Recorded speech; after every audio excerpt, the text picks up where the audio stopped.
সালাতুন ইয়া রাসূলুল্লাহ আলাইকুম, সালামুন ইয়া হাবিবাল্লাহ আলাইকুম, সালাতুন ইয়া রাসূলুল্লাহ আলাইকুম, সালামুন ইয়া হাবিবাল্লাহ আলাইকুম।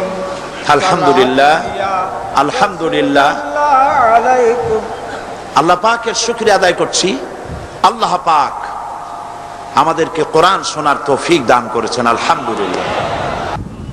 আচ্ছা, আপনারা বলেন তো, জেন, দুষ্ট জেন আর ভূত প্রেতে যদি আসর করে, তাহলে কোরআন শরীফের কোন আয়াত পড়তে হয়? জি, ওলামারা বলেন না, আয়াতুল কুরসি। কোনটা পড়তে হয় বলেন, কোনটা? চট্টগ্রাম তাফসীর মাহফিল উপলক্ষেও কিছুটা ভূত প্রেতের আসর হয়েছে। এই ভূত প্রেতের আসর থেকে রক্ষা করার জন্য সকলে আমার সাথে পড়েন যথারীতি। আউযু বিল্লাহি মিনাশ শাইতানির রাজীম, বিসমিল্লাহির রাহমানির রাহিম। আল্লাহু লা ইলাহা ইল্লা হুয়াল হাইয়ুল কাইয়্যুম, লা তা'খুযুহু সিনাতুন ওয়ালা নাওম, লাহু মা ফিস সামাওয়াতি ওয়া মা ফিল আরদ, من ذا الذي يشفع عنده إلا بإذنه، يعلم ما بين أيديهم وما خلفهم، ولا يحيطون بشيء من علمه إلا بما شاء، وسع كرسيه السماوات والأرض، ولا يؤوده حفظهما، وهو العلي العظيم। صدق الله العظيم। সবাই বলেন সাদাকাল্লাহুল আযীম। আয়াতুল কুরসি, আগে এটার অর্থ করে নেই। আল্লাহু লা ইলাহা ইল্লা হুয়াল হাইয়ুল কাইয়্যুম, আল্লাহ হচ্ছেন তিনি যিনি ছাড়া কোনো ইলাহ নাই, যিনি সার্বভৌমত্বের একমাত্র মালিক। লা তাখুযুহু সিনাতুন ওয়ালা নাওম, যাকে ঘুম এবং তন্দ্রা স্পর্শ করে না। লাহু মা ফিস সামাওয়াতি ওয়া মা ফিল আরদ, আকাশ ও জমিনে যা কিছু আছে সবই তার। মান যাল্লাযী ইয়াশফাউ ইনদাহু ইযনিহি, কে আছে এমন যে তার কাছে সুপারিশ করতে পারে তার বিনা অনুমতিতে? মা বাইনা আইদিহিম ইয়ালামু মা বাইনা আইদিহিম ওয়া মা খালফাহুম, তিনি সবার অগ্র পশ্চাৎ এর সব কিছুর খবর রাখেন। ওয়ালা ইউহিতুনা বিশাইইম মিন ইলমিহি ইল্লা বিমা শাআ, তার জ্ঞাত বিষয়ের কিছুই মানুষ নিজেদের আয়ত্তে আনতে পারে না। অবশ্য আল্লাহ যদি কাউকে কিছু দিতে চান, ওয়াসিআ কুরসিয়্যুহু সামাওয়াতি ওয়াল আরদ, তার একচ্ছত্র ক্ষমতা এবং কর্তৃত্ব আকাশ এবং জমিনকে পরিব্যাপ্ত করে রেখেছে। ওয়ালা ইয়াউদুহু হিফযুহুমা ওয়া হুয়াল আলিয়্যুল আযীম, আর আকাশ এবং পৃথিবীর রক্ষণাবেক্ষণ করতে গিয়ে আল্লাহ পাক মোটেই ক্লান্তি বোধ করেন না, আর তিনি হচ্ছেন এক মহান শ্রেষ্ঠতম সত্তা। বলি সাদাকাল্লাহুল আযীম। আয়াতুল কুরসি, এই আয়াতটি আয়াতুল কুরসি হিসেবে পরিচিত। কি নামে পরিচিত? আয়াতুল কুরসি। এখানে মহান আল্লাহ পাকের এমন সব পূর্ণাঙ্গ পরিচিতি পেশ করা হয়েছে যার নজির গোটা কোরআন শরীফে নাই। সুবহানাল্লাহ। তাই হাদিস শরীফে এই আয়াতটিকে শ্রেষ্ঠ আয়াত বলা হয়েছে। কোরআন শরীফের কি আয়াত? শ্রেষ্ঠ আয়াত বলা হয়েছে। আমরা প্রত্যেকটি ফরজ নামাজের পরে এই আয়াতে কারিমা পড়ে থাকি, ঠিক কিনা বলে? আল্লাহ প্রত্যেক ফরজ নামাজের উপরে আয়াতুল কুরসি যে ব্যক্তি পাঠ করবে, কিয়ামতের দিন আল্লাহ রাব্বুল আলামিন ওই ব্যক্তির ব্যাপারে সিদ্ধান্ত নেবেন, আল্লাহ তাকে জান্নাত দান করে দিবেন। হতে পারে এবার আপনারা কেউ করতে পারেন, বাস ওয়াজ আর না শুনলে চলবে, আয়াতুল কুরসি পড়বো আর জান্নাতে চলে যাব। না, বিষয়টা এমন নয়। বিষয়টা হচ্ছে এই আয়াতুল কুরসির মধ্যে এমন কিছু কথা আছে যা বুঝে যদি পড়ে আর আমল করে, আল্লাহ পাক কিয়ামতের সিদ্ধান্ত নেবেন, জান্নাত দিয়ে দিবেন। সুবহানাল্লাহ বলেন, সুবহানাল্লাহ। এর কারণ হলো আয়াতুল কুরসির মধ্যে আল্লাহ পাক সার্বভৌমত্বের কথা বলেছেন। আজ আমরা স্লোগান দেই সব সমস্যার সমাধান। ও মাশাআল্লাহ, চট্টগ্রামের সবাই বোধহয় এই পরিচিত স্লোগানটা জানেন না। জবাব তা আপনারা জবাব দিতে পারলেন না কেন? সব সমস্যার সমাধান দেন স্লোগান আপনারাই।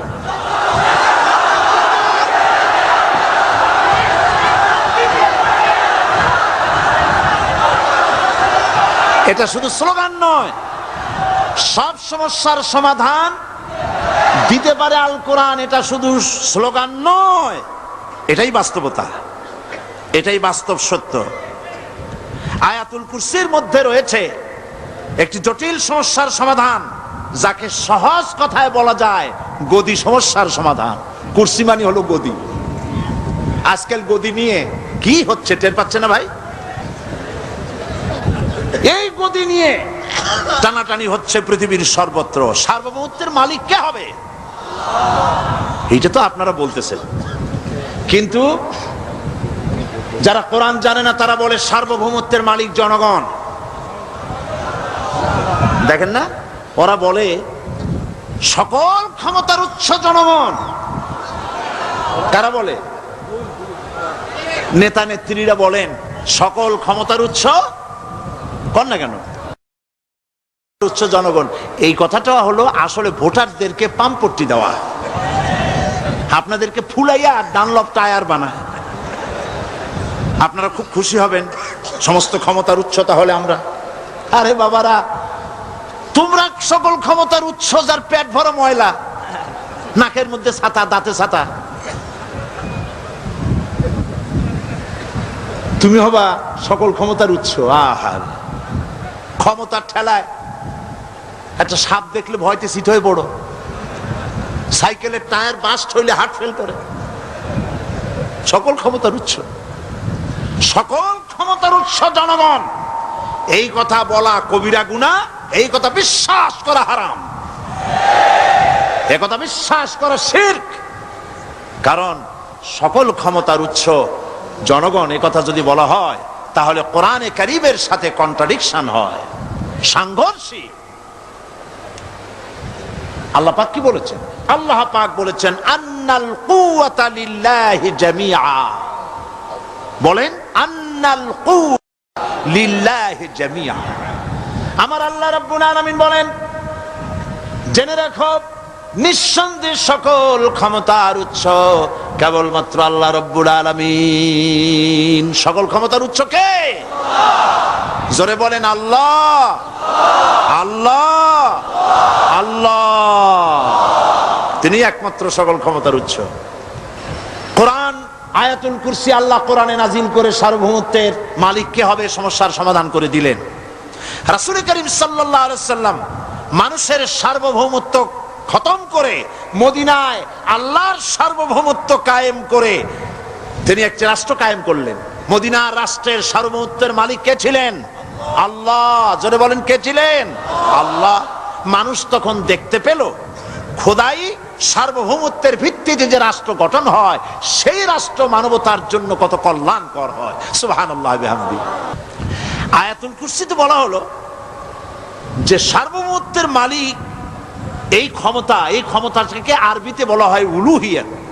এই ক্ষমতাকে, সার্বভৌমত্বের ক্ষমতাটাকে আরবিতে কি বলা হয়? উলুহিয়াত। আর যার হাতে এই ক্ষমতাটা থাকে তাহলে বলে ইলাহ, তাকে কি বলা হয়? আল্লাহ রাব্বুল আলামিন আয়াতুল কুরসির শুরুতে এই কথাটাই বলে দিলেন, আল্লাহু লা ইলাহা ইল্লা হুয়াল হাইয়ুল কাইয়্যুম।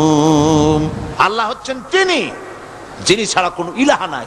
তার মানে হলো সার্বভৌমত্বের একচ্ছত্র মালিকানা কার হাতে? চিৎকার দিয়ে বলুন, আল্লাহ রাব্বুল আলামিনের হাতে।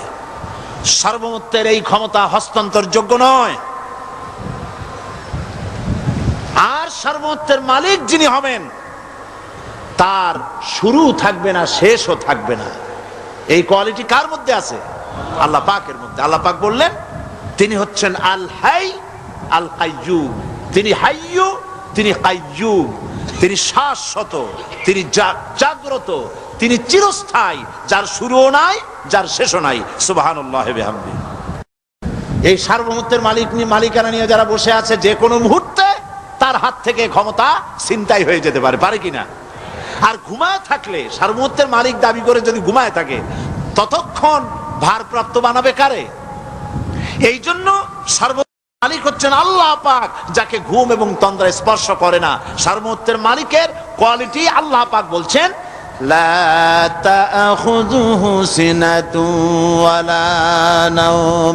পড়েন সবাই, লা তাখুযুহু সিনাতুন ওয়ালা নাওম। তার ঘুমও নাই, তন্দ্রাও নাই। হযরত মূসা আলাইহিস সালাম আল্লাহ পাকের কাছে একবার প্রশ্ন তুলেছেন, আল্লাহ পাক তুমি নাকি? আল্লাহ বলেন তুমি বিশ্বাস করো না? মূসা আলাইহিস সালাম বলছেন অবশ্যই বিশ্বাস করি। আল্লাহ পাক বললেন বিশ্বাস যদি করো তাহলে বুঝানো যাবে।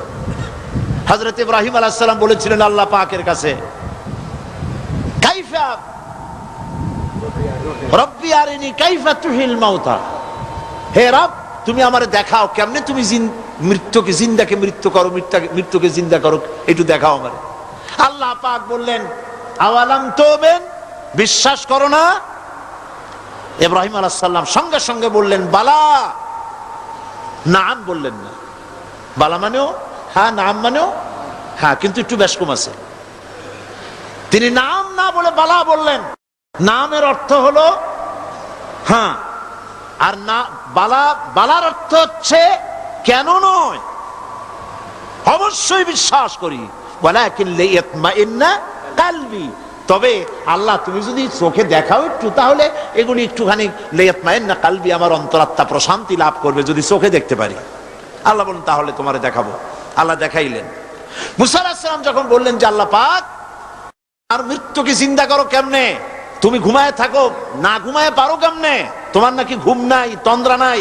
আল্লাহ পাক বলেন বিশ্বাস করো না? বলে আমি বিশ্বাস করি। তো ঠিক আছে তাহলে তোমার দেখাই। বললেন এক গ্লাস পানি নিয়ে আসো। এক গ্লাস পানি নিয়ে এসে দাঁড়িয়ে থাকো। আল্লাহ পাক মুসা আলাইহিস সালামকে বললেন এক গ্লাস পানি নিয়ে দাঁড়াও। আর ঘুমকে আল্লাহ পাক বললেন মুসারে ধরো। মুসা আলাইহিস সালাম নিদ্রাচ্ছন্ন হলেন, তন্দ্রা এসে গেল, হাত শিথিল হয়ে হাতের থেকে পানি ভর্তি গ্লাস পড়ে ভেঙে চুরমার হয়ে গেল। মুসা আলাইহিস সালাম ভয় পেয়ে গেলেন। আল্লাহ রাব্বুল আলামিন বলেন ভয় পাওয়ার কোনো কারণ নাই, তোমার প্রশ্নের জবাব আমি এভাবেই দিলাম। এক গ্লাস পানি নিয়ে কয়েক মিনিট দাঁড়াইতে পারো নাই, ঘুমের সঙ্গে সঙ্গেই গ্লাস পড়ে ভেঙে গেল।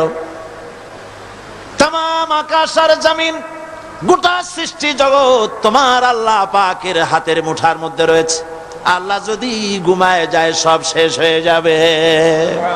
তামাম সৃষ্টি জগতের ট্রাফিক কন্ট্রোল আল্লাহ কর্তৃক হয়। আর মানুষের যা হয় আল্লাহ পাক তার থেকে সম্পূর্ণ মুক্ত। আল্লাহ পাকের ঘুম নাই, তন্দ্রাও নাই, লা তাখুযুহু সিনাতু ওয়ালা নাওম, ঘুমও নাই তন্দ্রাও নাই। আল্লাহ পাক সমস্ত রকমের মানবীয় কোয়ালিটি থেকে, গুণ থেকে মুক্ত, মুবাররা, পবিত্র। আল্লাহ রাব্বুল আলামিন সার্বভৌমত্বের একচ্ছত্র মালিক হচ্ছেন আল্লাহ পাক, তিনি ছাড়া কোনো ইলাহ নাই। তিনি পরিষ্কার করে বলছেন, আল্লাহু লা ইলাহা ইল্লা হুয়াল হাইয়ুল কাইয়্যুম। সবাই পড়েন, আল্লাহু লা ইলাহা ইল্লা হুয়াল হাইয়ুল কাইয়্যুম। আল্লাহ হচ্ছেন সার্বভৌমত্বের মালিক, তিনি ছাড়া কোনো ইলাহ নাই। এমন একটি আয়াত তাফসীরের জন্য আল্লাহ এনে দিয়েছেন, যেই আয়াতটি বুঝলে পরে দুনিয়াও শান্তি, আখিরাতেও শান্তি। গদি সমস্যার সমাধান হবে, সব সমস্যার সমাধান হবে। আয়াতুল কুরসি এমন আয়াত যা তেলাওয়াত করলে, বুঝলে, আমল করলে কিয়ামতের দিন আল্লাহ পাক তার সম্পর্কে সিদ্ধান্ত নেবেন, জান্নাত দিয়ে দিবেন। সুবহানাল্লাহ ওয়া বিহামদিহি। আউযু বিল্লাহি মিনাশ শাইতানির রাজীম। বিসমিল্লাহির রাহমানির রাহিম। প্রত্যেক অক্ষরে অক্ষরে 10-10 করে নেকি এখন আমাদের নামায় আমলে লেখা হচ্ছে। সুবহানাল্লাহ। গলা ছেড়ে দিয়ে সবাই পড়েন আমার সাথে, আল্লাহু লা ইলাহা ইল্লা হুয়াল হাইয়ুল কাইয়্যুম, লা তাখুযুহু সিনাতুন ওয়ালা নাওম, লাহু মা ফিস সামাওয়াতি ওয়া মা ফিল আরদ, মান ذا الذي يشفع عنده إلا بإذنه، يعلم ما بين أيديهم وما خلفهم ولا يحيطون بشيء من علمه إلا بما شاء، وسع كرسيه السماوات والأرض ولا يؤوده حفظهما وهو العلي العظيم। صدق الله العظيم। আয়াতুল কুরসি হচ্ছে কোরআন শরীফের সর্বশ্রেষ্ঠ আয়াত। সুবহানাল্লাহ। রাসূল বলেছেন আয়াতুল কুরসি হচ্ছে কোরআনে কারীমের সর্বশ্রেষ্ঠ আয়াত। এবং আল্লাহ পাকের তাওহীদের ব্যাপারে, সার্বভৌমত্বের ব্যাপারে এত বিস্তারিত অল্পের মধ্যে আর অন্য কোন আয়াতের মধ্যে ভাবে আসে নাই। এই জন্য আয়াতুল কুরসির এত মর্যাদা। কালকে আরো একটি হাদিস শোনাইছিলাম, বোধহয় নিশ্চয়ই আপনাদের মনে আছে, প্রত্যেক ফরজ নামাজের পরে আয়াতুল কুরসি যে একবার পড়বে, তেলাওয়াত করবে, কিয়ামতের দিন আল্লাহ পাক তার সম্পর্কে সিদ্ধান্ত নিবেন, তাকে জান্নাত দিয়ে দিবেন। সুবহানাল্লাহ কইতে ইচ্ছে করলো না? আলহামদুলিল্লাহ বলবেন না? তার অর্থ হলো এই আয়াতুল কুরসি যদি মানুষ পড়ে আর বোঝে, আর ওই অনুযায়ী যদি আকীদা তৈরি হয়, জীবন তৈরি হয়, তার জীবন জান্নাতের জন্য তৈরি হয়ে যায়। গতকাল আল্লাহ পাকের সার্বভৌমত্বের কথা আমরা আলোচনা করেছিলাম। আলোচনা করব আল্লাহ পাকের পরিচয়। আল্লাহ পাক তিনি কে? আমরা বলি আল্লাহ। আমরা কি বলি? বলেন সবাই, কি বলি? আমি অনেকবার আপনাদেরকে এই কথাটা বলেছি, বোধহয় নিশ্চয়ই মনে আছে। আল্লাহ এই উচ্চারণটা আমাদের অনেকের হয় না, কেউ বলে না আল্লাহ। আল্লাহ পাকের উচ্চারণটা হচ্ছে, আল্লাহ পাকের নামকরণ হচ্ছে আল্লাহ। মুখটা একটু গোল হয়ে যাবে, বলেন আল্লাহ আল্লাহ আল্লাহ। পৃথিবীতে বিভিন্ন জাতি তার স্রষ্টাকে, তারা যাকে স্রষ্টা মনে করে বিভিন্ন নামে ডাকে। কেউ বলে ভগবান, কেউ বলে ঈশ্বর, কেউ বলে পরমেশ্বর, কেউ বলে বিধাতা, কেউ বলে গড। বিভিন্ন নামে লোকেরা এভাবে ডাকে। তো ভগবান বললে তার প্রতিশব্দে স্ত্রীলিঙ্গে কি আসে? বলেন ভগবতী। ঈশ্বর বললে স্ত্রীলিঙ্গে কি আসে? ঈশ্বরী। বিধাতা বললে তার স্ত্রীলিঙ্গে কি আসে? বিধাত্রী। গড এটার স্ত্রীলিঙ্গে আসলে কি হবে? তো প্রত্যেকটি তারা যে ভাষায় আল্লাহকে ডাকে, প্রত্যেকটি ভাষায় স্ত্রীলিঙ্গে একটি প্রতিশব্দ আসে। আল্লাহ এর স্ত্রীলিঙ্গে, এর প্রতিশব্দে আরেকটি শব্দ কি গোটা বিশ্ব খুঁজে পাওয়া যাবে? জোরে বলেন যাবে? যাবে না। এবং অন্যান্য নামগুলি সন্ধি বিচ্ছেদ করলে অর্থই হবে না। গড এটাকে যদি উল্টায়া বলা হয় তাহলে কি হয়ে যাবে? এবার দেখুন, আল্লাহ এই নাম, আল্লাহর পরিচয় কি? যদি বলা হয় যে আল্লাহর পরিচয় কি, শুধু আল্লাহ দিয়ে আল্লাহকে চেনা যাবে, আল্লাহকে চেনা যাবে। আল্লাহ রাব্বুল আলামিন বলছেন, আল্লাহু লা ইলাহা ইল্লা হুয়াল হাইয়ুল কাইয়্যুম। আল্লাহ হচ্ছেন তিনি যিনি ছাড়া কোনো ইলাহ নাই, মাবুদ নাই, উপাস্য নাই। সুবহানাল্লাহ। এখন আল্লাহর যদি প্রথম একটা অক্ষর আলিফ ছেড়ে দেওয়া হয় তাহলে থাকবে কি? লিল্লাহ। এই লিল্লাহ দিয়েও কেউ যদি আল্লাহর পরিচয় পেতে চায় তাহলে পেয়ে যাবে। আল্লাহ রাব্বুল আলামিন কোরআনে কারীমের ভিতরে শুধু লিল্লাহ দিয়েও আল্লাহকে চেনার ব্যবস্থা করেছেন। লিল্লাহি মা ফিস সামাওয়াতি ওয়া মা ফিল আরদ। আকাশ এবং জমিনের সার্বভৌমত্বের একচ্ছত্র মালিকানা কার? আল্লাহ পাকের। এখন লিল্লাহ থেকে একটা লাম ছেড়ে দেন, কি থাকবে? লাহু। এই লাহু দিয়েও আল্লাহর পরিচয় পাওয়া যাবে, যাবে না? কোরআন বলছে, লাহু মাকালিদুস সামাওয়াতি ওয়াল আরদি ইউবসিতুর রিজকা লিমান ইয়াশা। আকাশ এবং জমিনের রিজকের চাবিকাঠি আল্লাহ পাকের কাছে, যারে খুশি তিনি পর্যাপ্ত রিজেক তিনি দান করেন। সুবহানাল্লাহ। এবার লাহুর লাম ছেড়ে দেন, থাকবে কি? একটা অক্ষর। এই একটি অক্ষর দিয়ে আল্লাহ পাকের চেনা যাবে। ইন্নাহু হুয়াল গফুরুর রহিম। তিনি হচ্ছেন মহা ক্ষমাশীল, দয়াবান। আল্লাহর পরিচয় আল্লাহকে দিয়েই জানা যায়। আল্লাহর পরিচয় হচ্ছে তিনি এই আকাশ সৃষ্টি করেছেন, এই জমিন সৃষ্টি করেছেন, মানব গোষ্ঠীকে সৃষ্টি করেছেন। আকাশের স্রষ্টাকে, জমিনের স্রষ্টাকে, মানুষের স্রষ্টাকে আল্লাহ পাক। দেখুন, আল্লাহ পাক আকাশের স্রষ্টা, জমিনের স্রষ্টা, মানুষের স্রষ্টা। এই কথাকে ভুলিয়ে দেওয়ার জন্যে,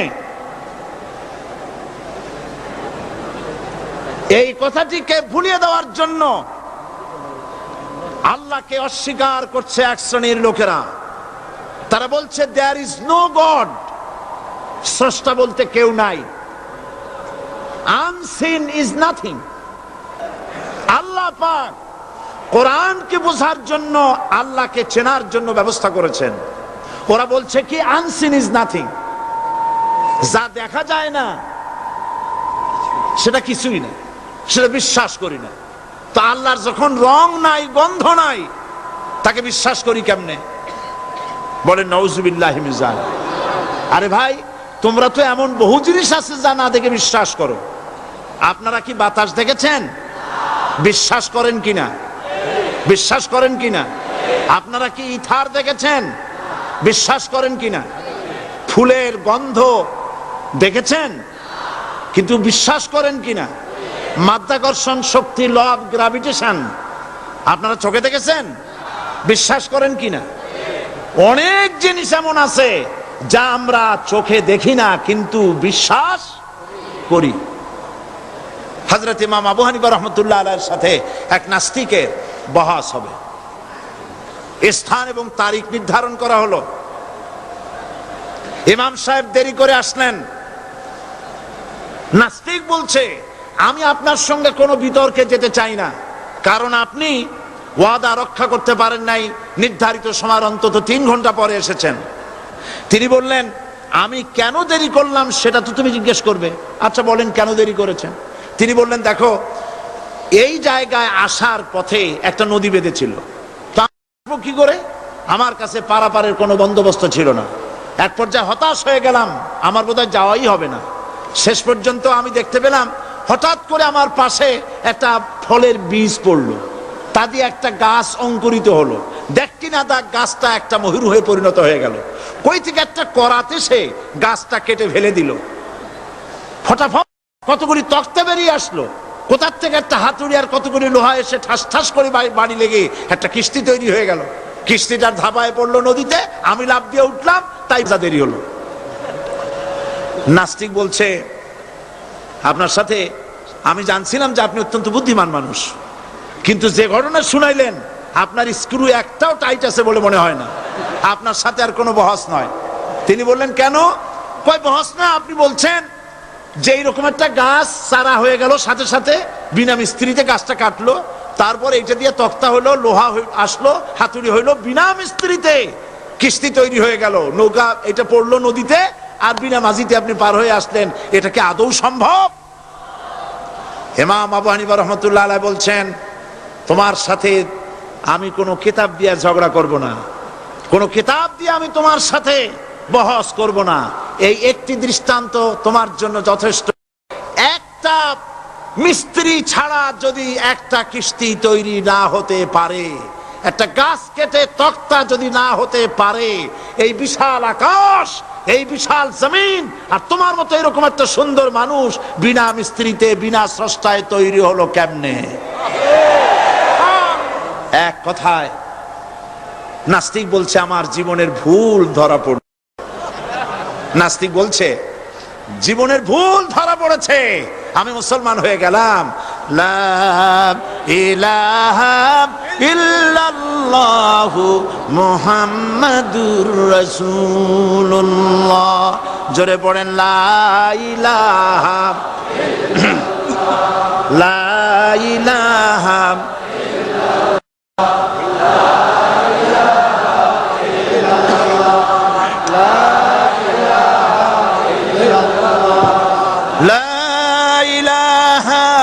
ইল্লাল্লাহু মুহাম্মাদুর রাসূলুল্লাহ।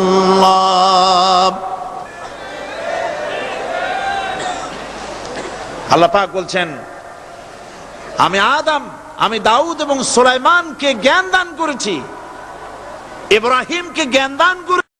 কোরআন শরীফের বহু জায়গায় শুধু জ্ঞানের কথাই বলা হয়েছে। সুবহানাল্লাহ ওয়া বিহামদিহি। সুতরাং বুদ্ধিজীবী, এই বুদ্ধিজীবীরা তারা আসল জ্ঞানটা নাই। আসল জ্ঞান কোনটা? বলেন কোনটা? ডক্টর শহীদুল্লাহ মরহুম, আমি অনেকবার বলেছি তার কথা, তাকে জান্নাতুল ফেরদাউস নসিব করুন, বলেন আমিন। ডক্টর শহীদুল্লাহ মরহুম বলতেন তার লোকদেরকে যে তোমরা বিদেশ থেকে অনেক ডিগ্রি নামের আগে আনতে পারো, তোমরা পণ্ডিত, একথা আমি স্বীকার করি, কিন্তু কোরআন শরীফের জ্ঞান যদি না থাকে তাহলে পণ্ডিতের আগে আর একটা শব্দ বসবে, মূর্খ পণ্ডিত। কোরআনের জ্ঞান পাণ্ডিত্যকে পরিপূর্ণ করে দেয়। কারণ ওয়ামা উতীতুম মিনাল ইলমি ইল্লা কালিলা, সুবহানাল্লাহ। আল্লাহ পাক বলছেন তোমাদেরকে সামান্যতম জ্ঞান দান করেছি। কতটুকুন জ্ঞান? কতটুকুন? সামান্যতম জ্ঞান দান করেছি।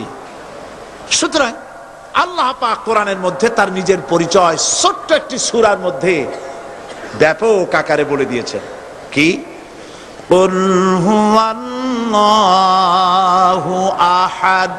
সবাই পড়েন আমার সাথে, কুল হুয়াল্লাহু আহাদ আল্লাহুস সামাদ লাম ইয়ালিদ ওয়া লাম ইউলাদ ওয়া লাম ইয়াকুল লাহু কুফুয়ান আহাদ।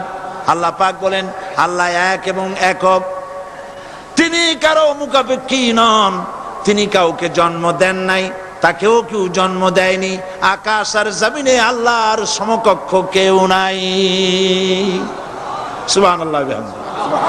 তাকে কেউ জন্ম দেয়নি, তিনিও কাউকে জন্ম দেননি। তিনি এক, তিনি ছিলেন, তিনি আছেন, তিনি থাকবেন।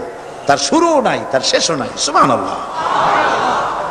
এই আল্লাহ রাব্বুল আলামিন তার পরিচয় আয়াতুল কুরসি সার্বভৌমত্বের পরিচয় দিয়েছে, আল্লাহর পরিচয় দিয়েছে। আল্লাহ তিনি খালিক। মানব সৃষ্টির এবং পৃথিবীর সৃষ্টির ইতিহাস ঘাটলে মানুষের যদি কিসমত ভালো থাকে তাহলে আল্লাহর সান্নিধ্য, আল্লাহর অস্তিত্ব সম্পর্কে জ্ঞান তাকে আল্লাহ পাক দান করে দেন। সুবহানাল্লাহ। পৃথিবীর সৃষ্টির ব্যাপারে বুদ্ধিজীবীরা কি বলছেন দেখুন। পৃথিবীর সৃষ্টির ব্যাপারে বিজ্ঞানীরা বলছেন যে এই পৃথিবী এরকম ছিল না। তো কি রকম ছিল? এইটা সূর্যের পাশ থেকে একটা উজ্জ্বল শক্তিশালী জ্যোতিষ্ক দারুণ ফোর্স নিয়ে যাচ্ছিল। সেই ফোর্স সহ্য করতে না পেরে সূর্যের একটি দুর্বলতম অংশ সূর্য থেকে ছিটকে মহাশূন্যে পড়ে গেল, আর ঘুরতে ঘুরতে এই পৃথিবীর অস্তিত্ব লাভ করলো। বিজ্ঞানের এই কথা যদি বিশ্বাস করতে হয় তাহলে আমাকে বলতে হয় এখন তো মানুষেরা আর পৃথিবীতে ধরছে না, ঠিক কিনা? কথা বলছেন না কেন? মানুষ পৃথিবীতে এখন ধরতেছে। বিভিন্ন দেশ খালি বলতেছে মানুষ কমাও, সন্তান কমাও, বিভিন্ন পদ্ধতি গ্রহণ করো, আর মানুষ বাড়ায়ও না। আল্লাহ পাক বলছেন আল্লাহু লা ইলাহা ইল্লা হুয়াল হাইয়ুল কাইয়্যুম। আল্লাহ হচ্ছেন তিনি যিনি ছাড়া কোনো ইলাহ নাই। লা ইলাহা ইল্লাহু, তিনি ছাড়া কোনো ইলাহ নাই, সার্বভৌমত্বের মালিক কেউ নাই। এই যে লা ইলাহা, কোনো ইলাহ নাই, আমরা কালেমার মধ্যে এই কথাটা বলি। আমাদের কালেমায়ে তাইয়্যিবা আমরা কি উচ্চারণ করি?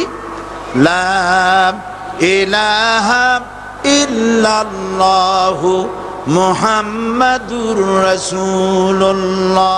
জোরে পড়েন লা ইলাহা ইল্লাল্লাহ, লা ইলাহা ইল্লাল্লাহু মুহাম্মাদুর রাসূলুল্লাহ। লা ইলাহা, কোনো ইলাহ নাই। এই দাওয়াত দিয়েছেন দুনিয়ার সমস্ত পয়গম্বর। এটা কি শুধু রাসূলুল্লাহর দাওয়াত ছিল? সমস্ত নবীদের স্লোগান ছিল একটা। সমস্ত নবীদের স্লোগান ছিল কয়টা? সবাই বলুন, কি সেই স্লোগান? লা ইলাহা ইল্লাল্লাহ। কোরআন শরীফের ভিতরে ইলাহ শব্দ 147 বার এসেছে।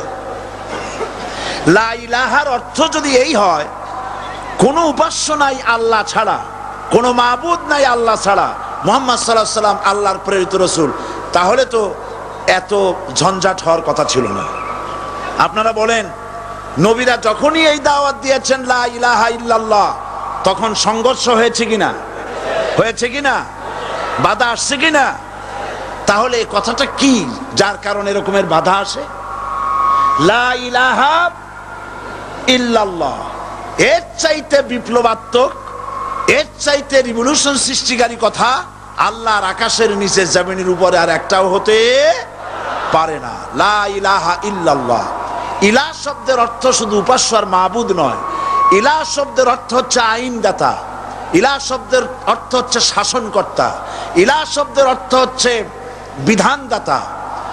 তো লা ইলাহা যখন একটি লোক ঘোষণা করে তার অর্থ দাঁড়ায় কোনো আইনদাতা নাই, বিধানদাতা নাই, শাসনকর্তা নাই, কারো আইন মানি না, বিধান মানি না, শাসন মানি না, আল্লাহ ছাড়া। কে ছাড়া?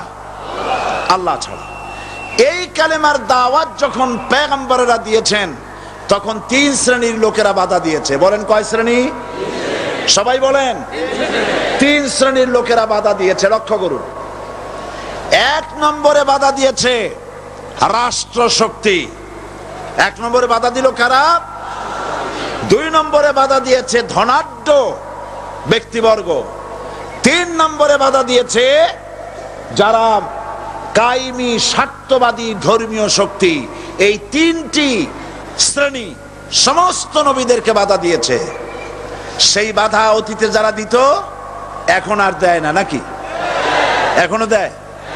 দেখুন, এই কালেমার দাওয়াত হযরতে মূসা আলাইহিস সালামকে যেদিন আল্লাহ পাক প্রথম ওহী দিলেন, এই দাওয়াত শুধু রাসূল দেন নাই, আল্লাহ পাক বলছেন প্রত্যেক নবী তার জাতিকে এই দাওয়াত দিয়েছেন। কি? আল্লাহ রাব্বুল আলামিন বলেন সকল নবী তার কওমকেই বলে দাওয়াত দিয়েছেন, ইয়া কওমি ইবুদুল্লাহা মা লাকুম মিন ইলাহিন গায়রু। হে সম্প্রদায়, আল্লাহ ছাড়া কোনো ইলাহ নাই, তার ইবাদত করো, তারই দাসত্ব করো, তার গোলামি করো। আল্লাহ পাক মূসা আলাইহিস সালামকে যখন নবুয়াত দিলেন, প্রথম যে ওহী এলো, প্রথম ওহীটাই ছিল ইন্নানি আনাল্লাহ লা ইলাহা ইল্লা আনা ফা'বুদনি ওয়া আকিমিস সালাতা লিযিকরি। নিশ্চয়ই আমি আল্লাহ, আমি ছাড়া কোনো ইলাহ নাই, আইনদাতা নাই, বিধানদাতা নাই, সুতরাং আমার দাসত্ব করো এবং আমার শরণার্থে নামাজকে প্রতিষ্ঠা করো। মূসা আলাইহিস সালামকে আল্লাহ পাক ওহী দিয়ে তাকে পাঠালেন। কোথায় পাঠালেন?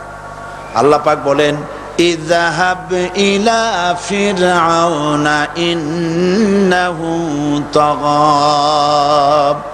গোটা কওম নাফরমান, আল্লাহর আইন কেউ মানছে না। গোটা কওমের কাছে না ঠাইয়া আল্লাহ পাক সর্বপ্রথম মূসা আলাইহিস সালামকে দাওয়াত নিয়ে কার কাছে পাঠালেন? ফেরাউনের কাছে। কারণ ফেরাউন হচ্ছে রাষ্ট্রশাসক। ফেরাউন কি? রাষ্ট্রশাসক। হযরতে মূসা আলাইহিস সালাম ফেরাউনের কাছে গেলেন আর দাওয়াত দিলেন, ফেরাউন পড়ে নাও লা ইলাহা ইল্লাল্লাহ। একটি কথা আপনাদের মনে রাখতে হবে, দুনিয়ার কোন ফেরাউন, কোন নমরুদ, কোন সাদ্দাত, কোন হামান কেউ বলে নাই যে আমি আল্লাহ, আমি রাজ্জাক, আমি খালেক, আমি পৃথিবীর সৃষ্টি করেছি। কথা কেউ বলেছে? কেউ বলে নাই। কি বলেছে তারা? ফেরাউন বলেছে মা আলিমতু লাকুম মিন ইলাহিন গায়রি, আমি তো জানি না আমি ছাড়া আরো কোনো ইলাহ আছে, এ কথা আমার জানা নাই, সুতরাং আমি হচ্ছি ইলাহ, আর তুমি বলছো লা ইলাহা। তার মানে হচ্ছে ওই সময় পয়গম্বরেরা, আল্লাহর নবীর সাহাবীরা তারা জানতেন যে আমরা কিসের দাওয়াত দেই, আর যারা শুনতো তারাও বুঝতো কিসের দাওয়াত শুনতেছি। আজ আমার দেশে একই কালেমার দাওয়াত দেওয়া হয়, কিন্তু মানুষেরা বুঝতে পারে না কি শুনতেছি। ভাষা জানার ব্যাপারে, বোঝার ব্যাপারে হলো আসল বিষয়। এটা বুঝাতে গিয়ে আমি মাঝে মধ্যে একটা দৃষ্টান্ত দেই এভাবে। একজনের একটা রেশনের দোকান ছিল, সেই দোকানে তার একটা ময়না পাখি ছিল, আর ময়না পাখিকে কথা শেখানো যায় সেটা তো আপনারা জানেন। জি, ময়নাকে শিখায়েছে যে লাইন করুন, এক এক করে আসুন। ময়না এই কথা শিখেছে। সকালবেলায় যখন রেশনের দোকানে ভিড় পড়ে গেছে, তখন ওই পাখি খাঁচার মধ্যে বসে বলছে লাইন করুন, এক এক করে আসুন। একদিন খাঁচার দরজা খোলা পেয়ে পাখি উড়ে গিয়ে গাছের ডালে বসেছে। আশেপাশে যত পাখি ছিল তারা চিন্তা করলো এই রকমের পাখি তো কখনো দেখি নাই। ময়না তো দেখতে কাকের মতো না, শালিকের মতো না, দেখতে একটা ভিন্ন রকম। ওরা এসে চতুর্দিক থেকে এই নবান্ত এই যে নতুন এসেছে ওরে ঠোকরানো শুরু করেছে চতুর্দিক থেকে। ঠোকরানি খেয়ে ময়না বলতেছে লাইন করুন, এক এক করে আসুন। এখন ময়না তো বোঝে না যে কি বলতেছি, আর যে পাখিরা ঠোকরাচ্ছে তারাও তো বোঝে না যে কি শুনতেছি। ময়না যদি বুঝতো যে আমি কি বলি, সবাই মিলে ঠোকরায়, তাই জান বাঁচে না। লাইন করে ঠোকরাইলে তো কলজে যাবে, সব ঠোঁটে ঠোঁটে চলে আসে, বুঝে নাই। আমাদের অবস্থা তাই হয়েছে। সুতরাং এই কালেমার দাওয়াত যখন হযরতে মুসা আলাইহিস সালাম দিলেন, ফেরাউন বলল আমি তো জানি না যে আমি ছাড়া আরো কোন ইলা আছে, আইনদাতা তো আমি, তুমি নতুন কোথা থেকে আইনদাতা নিয়ে আসছো? ফেরাউন বলছে দেখো, আমারে বাদ দিয়া যদি অন্য কাউকে ইলা বলে তুমি মানো আর সেই শিক্ষা যদি যে জাতিকে দাও, তাহলে আমি তোমাকে ধরে লাআজআলান্নাকা মিনাল মাসজুনিন, আমি তোমাকে কারারুদ্ধ করব, আমি তোমাকে জেলখানায় ঢুকিয়ে দেব। রাষ্ট্রশক্তি প্রথম বাধা দিল কারা? বলেন সবাই। সেই বাধা কি ওখানে শেষ হয়েছে না এখনো আছে? আছে কিনা জোরে বলেন। আমি তোমাকে জেলখানায় ঢুকাবো। হযরতে মুসা আলাইহিস সালাম বলেন ফেরাউন রে, জেলের ভয় আমি করি না, আমাকে জেলের ভয় দেখায়া লাভ নাই। আমি আল্লাহ পাকের পয়গম্বর হযরতে মুসা আলাইহিস সালাম। ফেরাউনের দলবল আছে, লোক লস্কর আছে, তার অস্ত্রের অভাব নাই। আল্লাহ রাব্বুল আলামিন মুসা আলাইহিস সালামের কাছে একটা অস্ত্র দিয়া দিলেন। দিছিলেন কিনা? আল্লাহ পাক হযরত মুসা কি বলেছেন, ওয়া মা তিলকা বিয়ামিনিকা ইয়া মুসা, মুসা রে তোমার হাতে ওটা কি? মুসা আলাইহিস সালাম বললেন এটা লাঠি। আল্লাহ পাক বললেন ফেলে দাও লাঠি। লাঠি ফালায় দিলেন, কি হয়ে গেল? হিয়া হাইয়াতুন তাসআ, লাঠি হয়ে গেল। এখন লাঠি পড়ে সাপ হয়ে গেল। সাপ দেখে নবী হোক, ওলি হোক, সাহাবী হোক আর আলেম হোক, সাপ দেখলে ভয় করে না মানুষের? মুসা আলাইহিস সালাম ভয় পাইছে। আল্লাহ রাব্বুল আলামিন হযরত মুসাকে শোনায় দিলেন, খুযহা ওয়া লা তাখাফ সানুঈদুহা সিরাতাহাল উলা,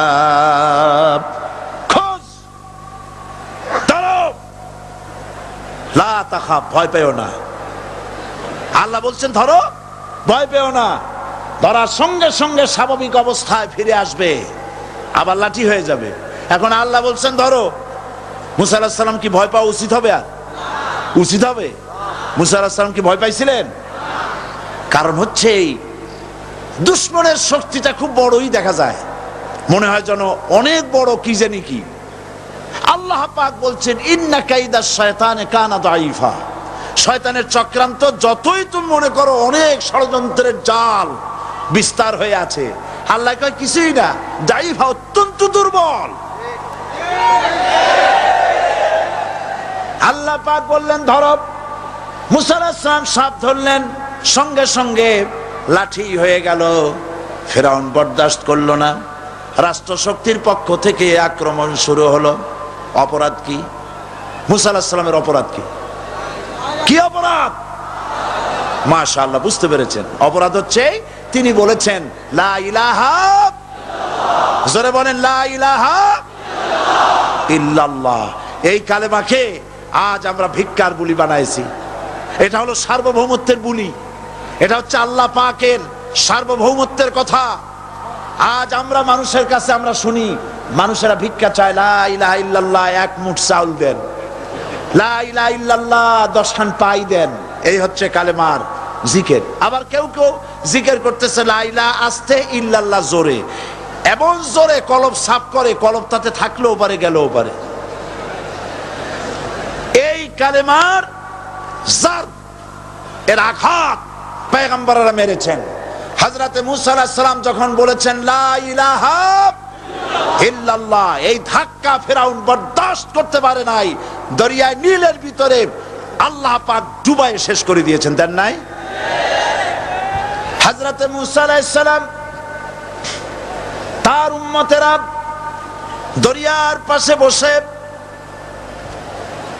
দ্বীনি কথাবার্তা বলতেছেন। এমন সময় ফেরাউন, তার শত্রু হচ্ছে মূসা আলাইহিস সালাম। শত্রু কেন?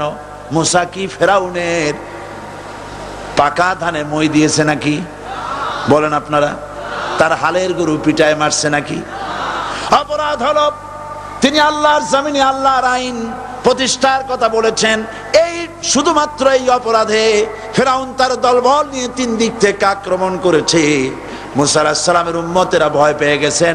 তারা বলছেন ইন্না লামুদরাকুন, আমরা পাকড়াও হয়ে গেছি। 3 দিকে সাড়াশি আক্রমণ, 3 দিকে শত্রু, একদিকে দরিয়া, পালাবার রাস্তা আছে? হযরত মূসা আলাইহিস সালাম ভয় পেয়ে গেলেন, সারেন্ডার করলেন না।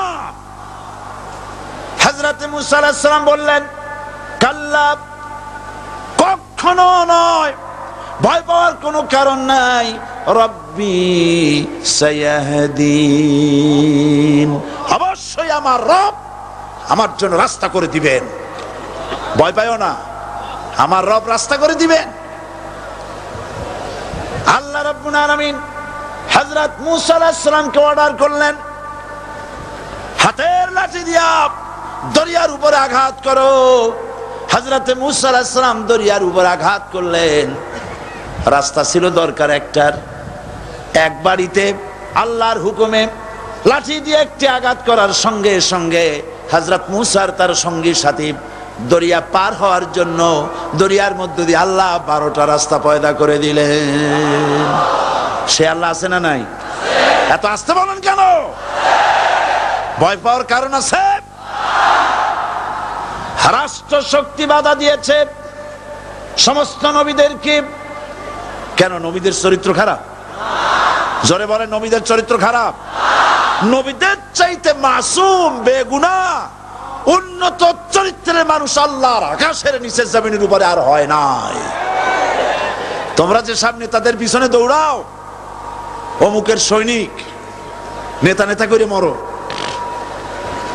এইসব নেতা যাদের পিছনে দৌড়াও, এই নেতাগুলি, আমি জিজ্ঞেস করি আপনাদেরকে, এই নেতাগুলি জীবনে একবারও জেনা করে নাই?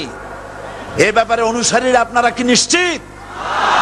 মিথ্যা কথা জীবনেও কয় নাই, প্রতারণা করে নাই, ঠাট্টা করে নাই, বিদ্রুপ করে নাই, মদ খায় নাই, মানুষ হত্যা করে নাই। কিসের নেতা? নেতা হচ্ছেন সেই ব্যক্তি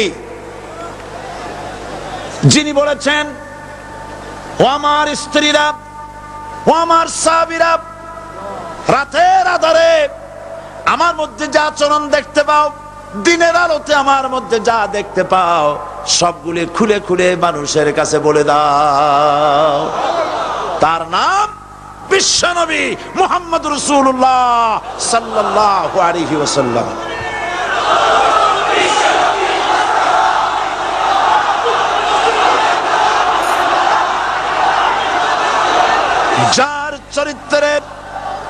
যার চরিত্রের সার্টিফিকেট আল্লাহ রাব্বুল আলামিন নিজে দিচ্ছেন, ওয়া ইন্নাকা লাআলা খুলুকিন আযীম। নবী হে, উন্নত চরিত্রের উপরে আপনি প্রতিষ্ঠিত। সুবহানাল্লাহ। কে সার্টিফিকেট দিচ্ছেন? আযীম, আযীম। আরবিতে চওড়াকে বলা হয় আরিদ, গভীরতাকে বলা হয় আমিক। কত প্রশস্ত, যা মাপার কোনো ফিতা নাই, কত গভীর, যা মাপার কোনো যন্ত্র নাই, এইটাকে আরবিতে বলা হয় আজিম। সুবহানাল্লাহ বলতে ইচ্ছে করে না? ও নবী, তোমার চরিত্র এমন যা মাপার মতো যন্ত্র পৃথিবীতে নাই। লা ইলাহা ইল্লাল্লাহ। পড়েন সবাই, লা ইলাহা ইল্লাল্লাহ। আপনিও যদি নবীদের মতো সাহাবীদের মতো বুঝা এই কলেমার দাওয়াত দেন, বাধা আসবেই। বোঝাবুঝির ব্যাপার, বুঝতেই সারলো। কত মাহফিল হয় বাংলাদেশে, হয় না? কোনো বাধা নাই, ঠিক কিনা? কত পূজা হয়, পার্বণ হয়, গান হয়, থিয়েটার হয়, গুনাগার বিবির গান হয়, কত কিছু হয়। কোনো বাধা আছে? তাফসীরের মাহফিলে বাধা। কারণ ওরা বুঝতে পেরেছে এ তাফসীরের মাহফিলে গাজীর গীত হয় না, এ তাফসীরের মাহফিলে আল্লাহর সার্বভৌমত্ব কায়েমের আন্দোলন চলে।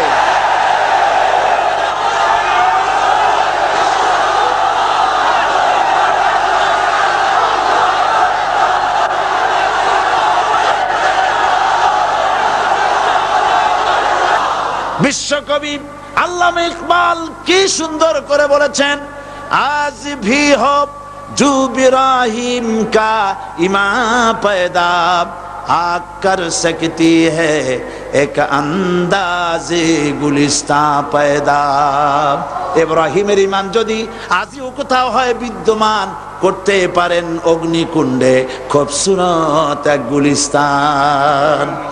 এখনো যদি ইব্রাহিমের সন্তানদেরকে আগুনের মধ্যে ফেলে দেওয়া হয়, আর ইব্রাহিম ঈমান যদি থাকে, আগুনকে ফুলের বাগান বানাবার ক্ষমতা আল্লাহর আছে। চিরকাল আল্লাহ পাক এই কালেমাকে দিয়েছেন আল্লাহর সার্বভৌমত্বকে প্রতিষ্ঠা করার জন্য। আয়াতুল কুরসি শুধু পড়ে বুকে ফু দেওয়ার জন্য নয়। পড়েন আমার সাথে, আল্লাহু লা ইলাহা ইল্লাহু আল হাইয়ুল কাইয়্যুম। দুনিয়ার সমস্ত পয়গম্বর অত্যাচারিত হলেন, শুধু তাই নয়, বিশ্ব নবী আখেরি জামানার পয়গম্বর নবী মুহাম্মদ রাসূলুল্লাহ সাল্লাল্লাহু আলাইহি ওয়াসাল্লাম জাতির কাছে আসলেন। তিনি এসে বললেন, ইয়া আইয়ুহান নাস কুলু লা ইলাহা ইল্লাল্লাহ। প্রথম দাওয়াত শুনছেন কথা?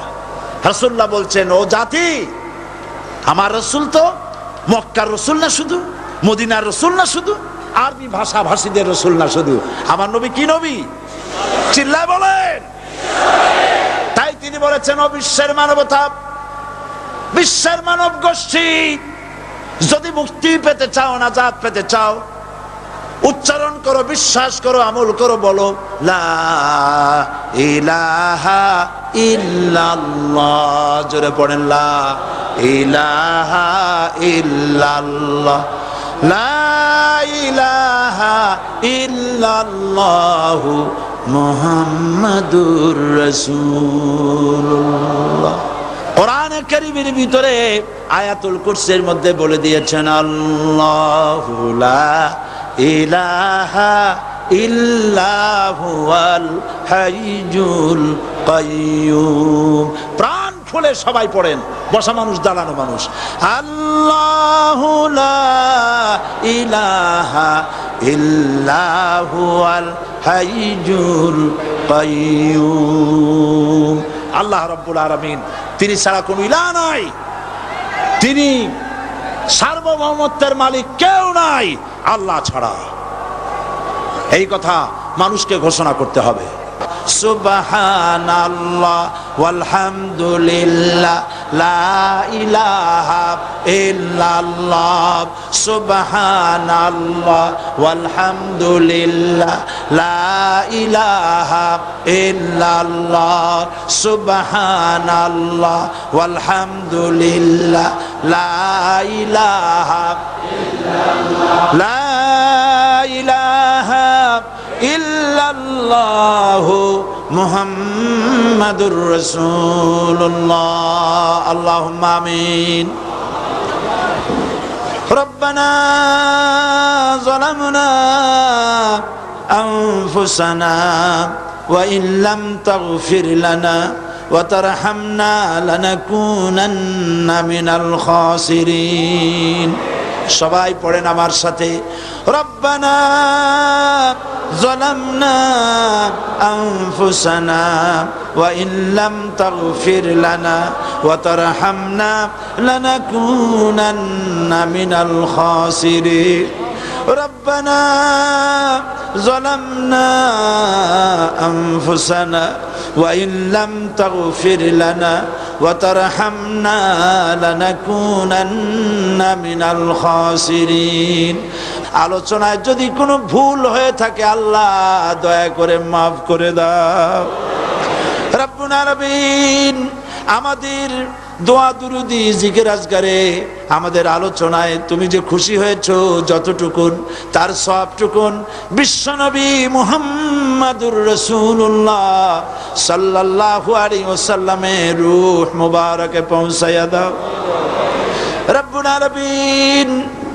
तमाम अंबियाए किराम उलमाए मुतकद्दिमीन उलमाए मुताखिरीन सल्फे सालिहीन যারা দুনিয়া থেকে মুমিন মুমিনাত বিদায় হয়ে গেল আল্লাহ কবরগুলিকে জান্নাতের টুকরায় পরিণত করে দাও রব্বুল আলামিন এই লক্ষ লক্ষ মুসলমান নরনারী ভিক্ষুকের মতো তোমার দরবারে হাত তুলেছি আল্লাহ গো আমাদের মধ্য থেকে আমাদের মা বাপ যাদের দুনিয়া থেকে বিদায় হয়ে গেছে আল্লাহ আমাদের মা বাপের কবরে সওয়াব পৌঁছায়া দাও রব্বুল আলামিন আত্মীয় স্বজন যদি বিদেশে থাকে 2 মাস 6 মাস পর চিঠি দিয়া খোঁজ খবর পাওয়া যায় প্রত্যেক দিন টেলিফোন করে খবর পাওয়া যায় কিন্তু আমাদের মা বাপ যাদের মারা গেল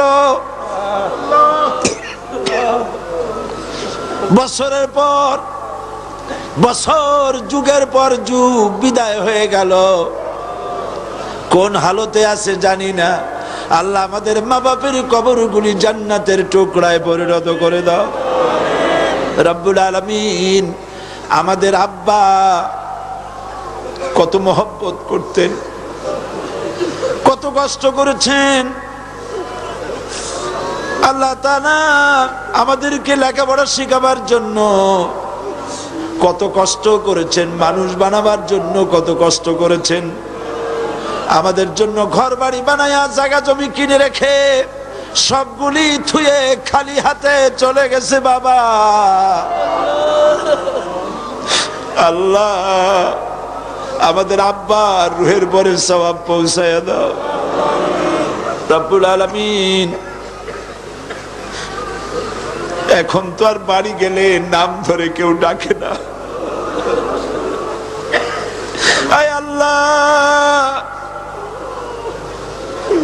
আমাদের আব্বা যত গুনাহ করেছি জানা অজানা সমস্ত গুনাহগুলি আল্লাহ তুমি সাইয়্যাতগুলি হাসানাত দিয়া বদলাইয়া দাও রব্বুল আলামিন আমাদের জনম দুঃখিনী মা আয় আল্লাহ মা যা যে হারাইছে সেই বোঝে কি নিয়ামত তার চলে গেছে আল্লাহ আমাদের মা যার বিদায় হয়ে গেছে মায়ের কবরটাকে জান্নাতের টুকরায় পরিণত করে দাও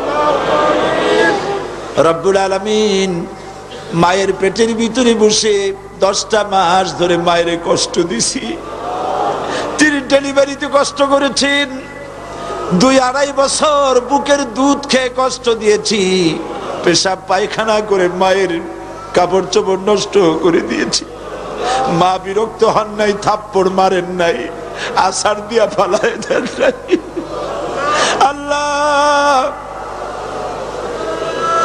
মা যাদের মারা গেল মাবুদ মায়ের কবরটাকে জান্নাতের টুকরা বানায়া দাও রব্বির হামহুমা কামা রব্বায়ানি সগীরা আমার ভাইয়েরা আমার মা বোনেরা করুণ ভাবে আল্লাহরে বলেন রব্বির হামহুমা কামা রব্বায়ানি সগীরা রব্বির হামহুমা কামা রব্বায়ানি সগীরা রব্বানা তাকাব্বাল মিন্না ইন্নাকা আনতাস সামিউল আলিম ওয়া তুব আলাইনা ইন্নাকা আনতাত তাওয়াবুর রহিম সুবহান রাব্বিকা রাব্বিল ইজ্জাতি আম্মা ইয়াসিফুন ওয়া সালামুন আলাল মুরসালিন ওয়ালহামদুলিল্লাহি রাব্বিল আলামিন ওয়াজআল আখিরা কালিমাতিনা ইনদাল মাউত লা ইলাহা ইল্লাল্লাহু